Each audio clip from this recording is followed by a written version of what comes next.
तो कैसे है बच्चों, उम्मीद है आप लोग अच्छे होंगे। आज हम पढ़ाने वाले हैं मादा जनन तंत्र। आज हम पढ़ेंगे मादा जनन तंत्र के बारे में फुल डिटेल से। एक बार पढ़ लेंगे ना दोबारा भूल नहीं पाएंगे, मेरा वादा है। कब जिंदगी में भूल नहीं पाएंगे, एक बार पढ़ लीजिए।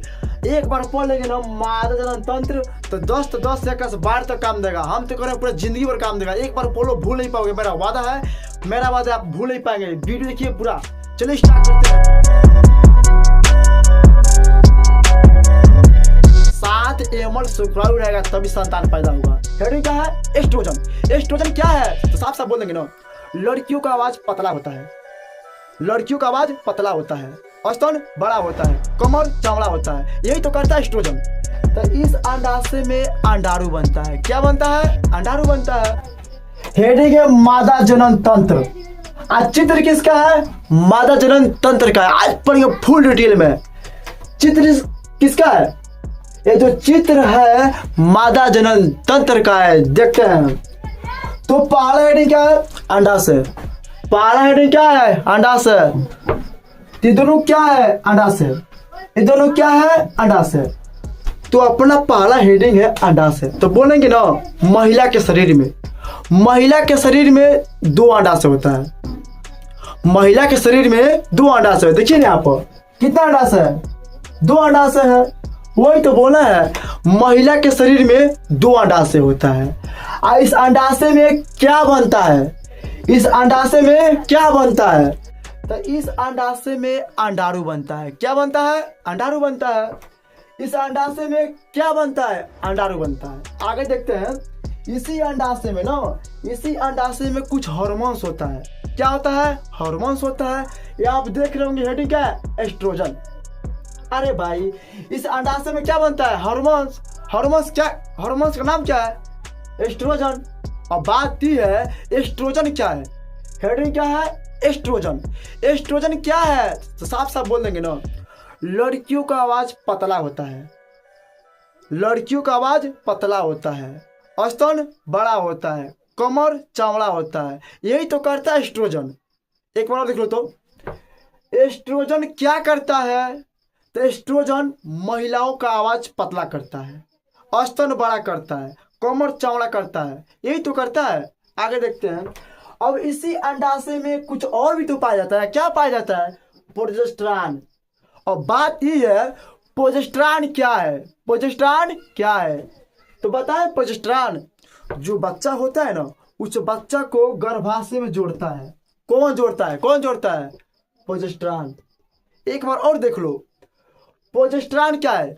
प्रोजेस्टेरॉन क्या है तो प्रोजेस्टेरॉन ना बच्चा को गर्भाशय में जोड़ता है। आगे देखते हैं क्या आता है। अब हेडिंग है ऑक्सीटोसिन। हेडिंग क्या है? ऑक्सीटोसिन। हेडिंग क्या है? ऑक्सीटोसिन। ये आप देख रहे होंगे ऑक्सीटोसिन। और बात यह है, ऑक्सीटोसिन क्या है?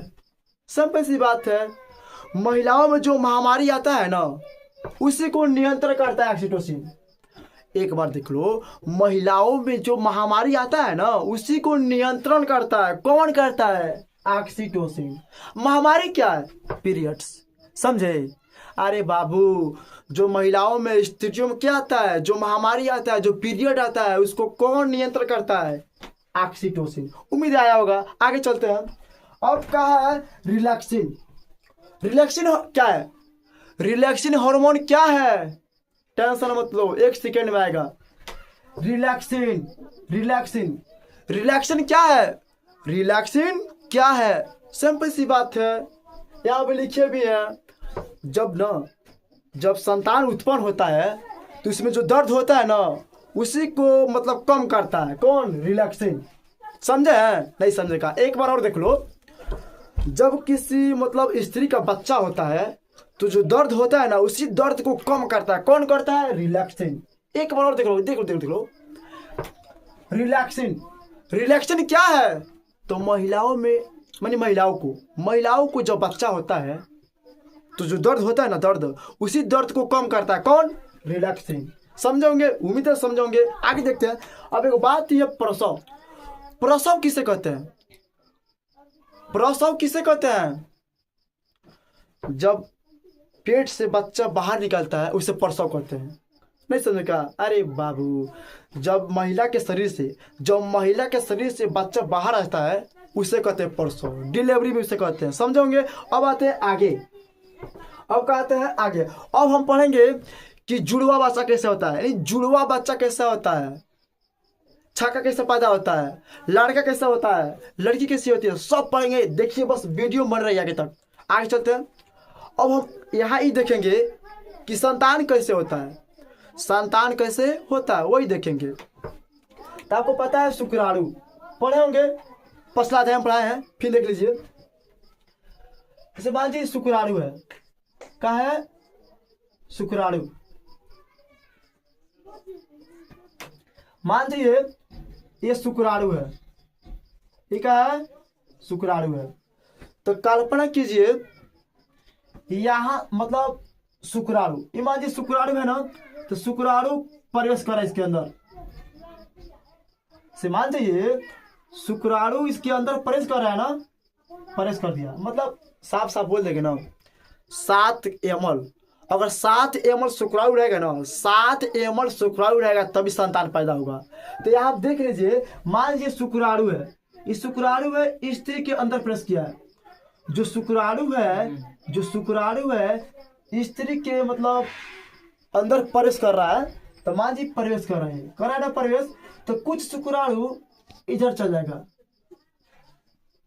और कुछ शुक्राणु इधर आ जाएगा, समझे नहीं समझेगा? एक और देख लीजिए, मान जी ये शुक्राणु है ना, तो यह शुक्राणु स्त्री के अंदर प्रवेश कर रहा है, तो कुछ शुक्राणु ऐसे निकल जाएगा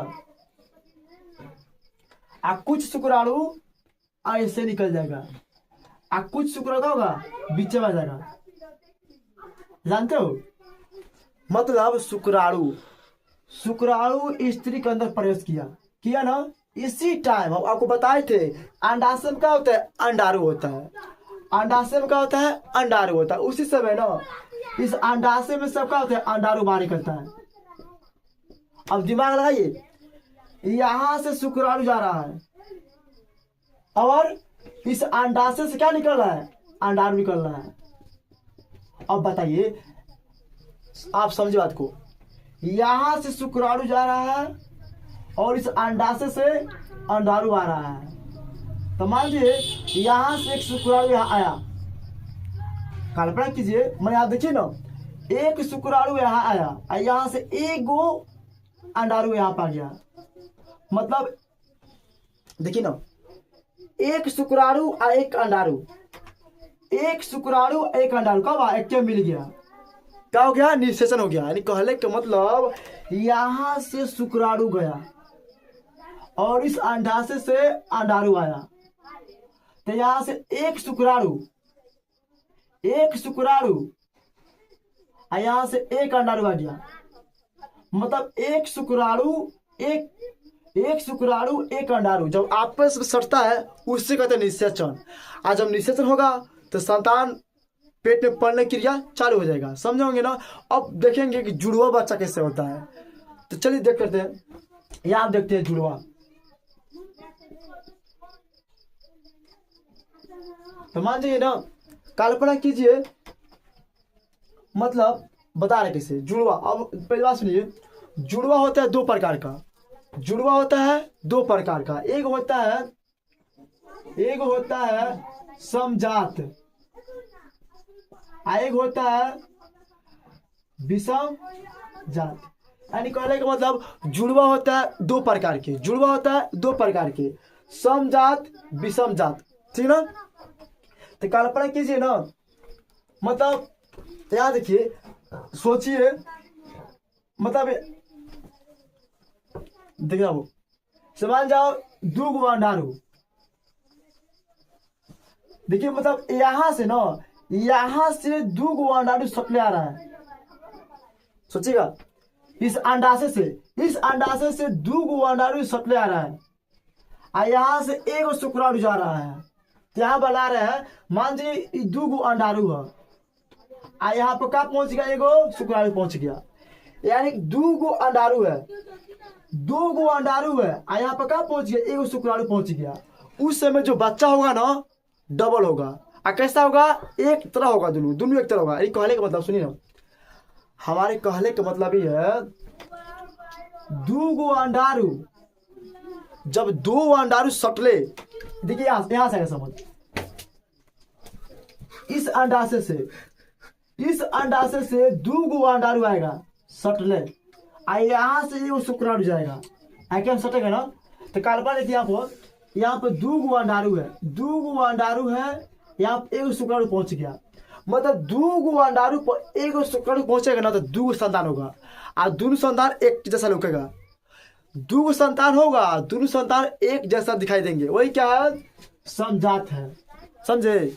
अब आगे देखते हैं, एक बार देख लो, अब मान जाओ ना, इस अंडाशय से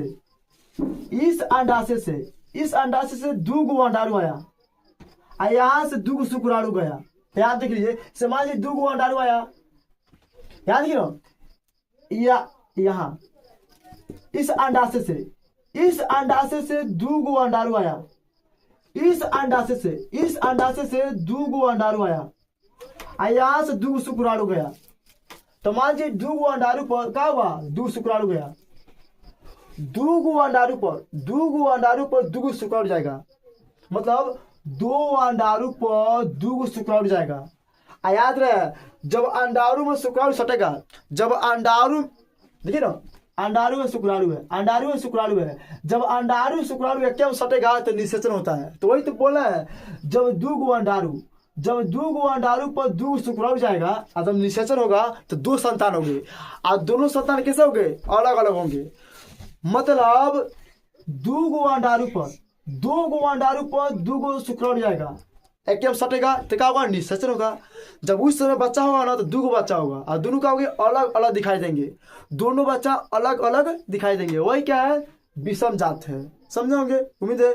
आगे देखिए, बात यह है गर्भाशय, देख लीजिए गर्भाशय, तो जो गर्भाशय होता है ना जी, गर्भाशय मुलायम होता है, चिकनादार होता है, थैली जैसा होता है, मतलब ये जो गर्भाशय होता है ना, मुलायम होता है, चिकना होता है, और थैली के आकार का होता है। आई जो गर्भाशय होता है ना, इसी गर्भाशय में बच्चा पलता है। और ये बोल रहे नाशपाती, देखे उल्टा नाशपाती की जैसा ही गर्भाशय होता है। तो उम्मीद है आप लोग मेरा जो पढ़ाए समझे होंगे, अगर नहीं समझे होंगे तो एक बार वीडियो दोहरा के देख लीजिए, उम्मीद है आया होगा। अब फिर मिलेंगे अगले वीडियो में, थैंक यू।